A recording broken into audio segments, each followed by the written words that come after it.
Muito bem, alunos, vamos para a 33ª questão do Enem 2011, né, primeiro dia, e uma questão bem complexa essa, né, bem fundamentada nas raízes da história e para nós leigos, né, que estou aqui na posição de um aluno como vocês, né, especialista na matemática, né, mas um grande estudioso. Então fica bem complicado de responder essa questão aqui.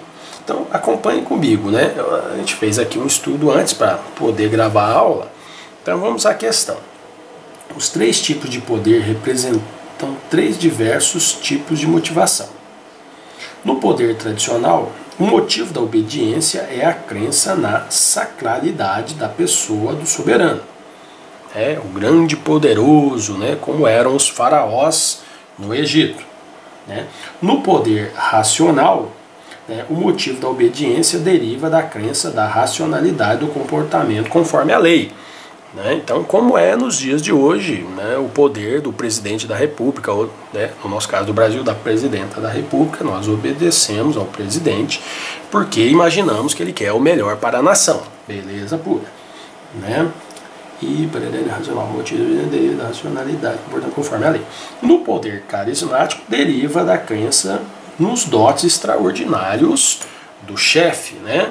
Então, como a gente vê, por exemplo, no Fidel Castro, que todo mundo lá idealiza o Fidel Castro, como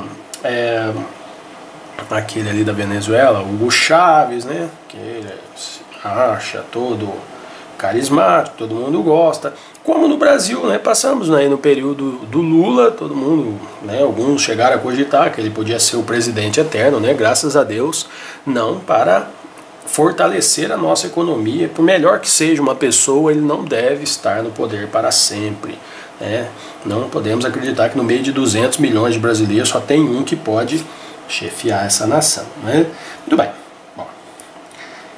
O texto apresenta três tipos de poder que podem ser identificados em momentos históricos distintos. Beleza. Identifique o período em que a obediência esteve associada predominantemente ao poder carismático. Então é a terceira situação. Né? Como a gente usou o exemplo lá do Fidel Castro, né?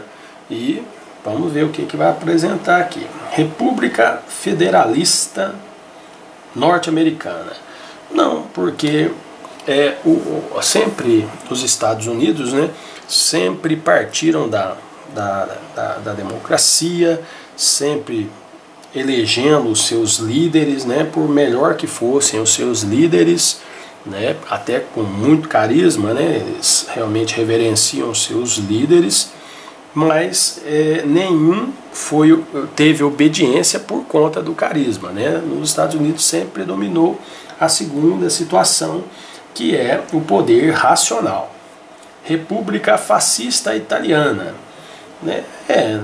Talvez na Itália possa ser no século XX, no início do século, né? República Fascista Italiana do século XX, no início do século XX, com o fascismo, né, lá junto com Mussolini. Vamos ver o que vem.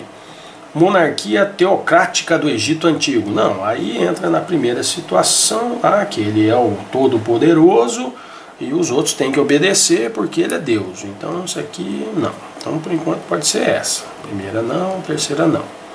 Monarquia absoluta francesa do século XVII. Se a monarquia absoluta, vai por primeira situação, né? Então não se respeita o líder, né, por conta de carisma, e sim porque ele é o líder, ele é o rei, ele é o poderoso, então não. Monarquia constitucional brasileira no século XIX. Né? Muito bem, nós tínhamos o nosso Dom Pedro, que era até certo modo carismático, né? Mas, até eu comento até hoje, né, que 80% da nossa malha ferroviária ainda foi o Dom Pedro II que fez. Né?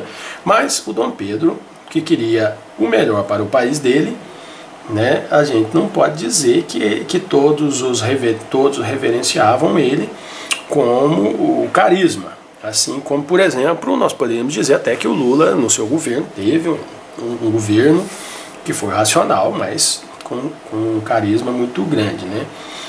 Então, o que sobra é o Mussolini, né, naquela onda lá do Mussolini, do Hitler, do fascismo, do nazismo, né, em que a população batia palma, né, e realmente acatava todas as ordens, né. Então, como o próprio gabarito do Enem trouxe aqui a letra B, então nós vamos respeitar o gabarito e deve ser a letra B, mas muito complexa essa questão, né. Vocês viram que a gente teve que fazer, voltar muito em vários pontos da história.